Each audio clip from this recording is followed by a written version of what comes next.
Bonjour et bienvenue sur notre chaîne YouTube. Abonnez-vous et cliquez aussi sur la cloche de notification pour ne rien rater. Partagez la vidéo avec vos proches.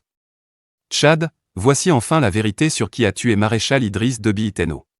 Le président Idriss Déby Itno n'est plus, tué le 18 avril 2021 à Nokou dans le Nord Kanem.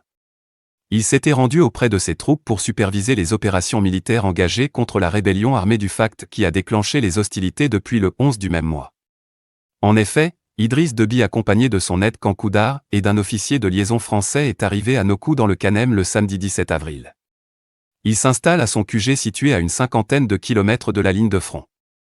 Dans la nuit du dimanche 18 avril, Idriss Déby convie certains responsables militaires triés sur le volet à une réunion sous sa tente.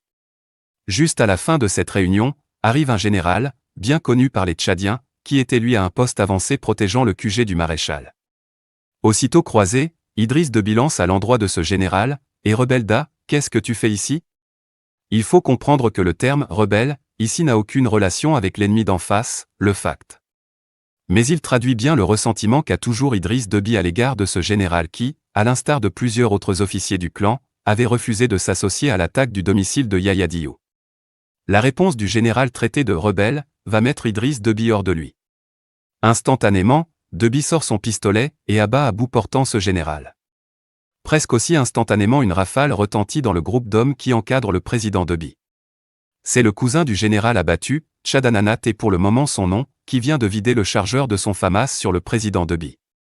Une fusillade s'ensuit, occasionnant la mort de plusieurs militaires et de blessés dont le général Taher Erda, légèrement touché. Le maréchal est mort sur le coup. L'officier de liaison français qui a assisté à cette fusillade informe aussitôt ses supérieurs de la mort de Déby. L'information est rapidement cloisonnée. Le général Mahama Kaka qui se trouvait au champ de bataille a été appelé en premier. Il constata le drame qu'à son arrivée. L'officier français lui passe le président Emmanuel Macron qui lui explique brièvement ce qu'il y a lieu de faire maintenant pour gérer cette crise.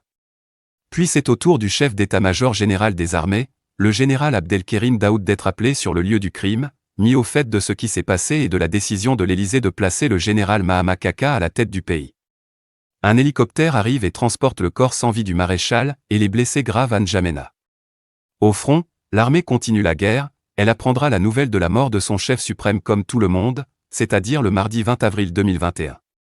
Cette dernière version est la plus partagée dans les chancelleries et les présidences africaines et occidentales, les médias étrangers.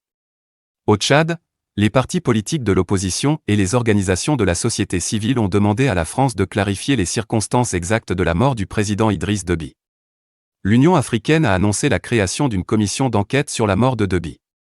C'est dire qu'il y a véritablement anguille sous roche. Au front, les militaires s'interrogent car ils n'arrivent pas à comprendre comment le maréchal a été tué au combat. Et surtout avec quelle faction de l'ANT a-t-il combattu? Il reste à savoir quelles conséquences cette tuerie au sein du clan va avoir sur le pouvoir que visiblement on s'active avec l'aide de la France à pérenniser à travers le fils du disparu, le général Mahama Idriss Déby. N'oubliez pas de vous abonner et de partager la vidéo.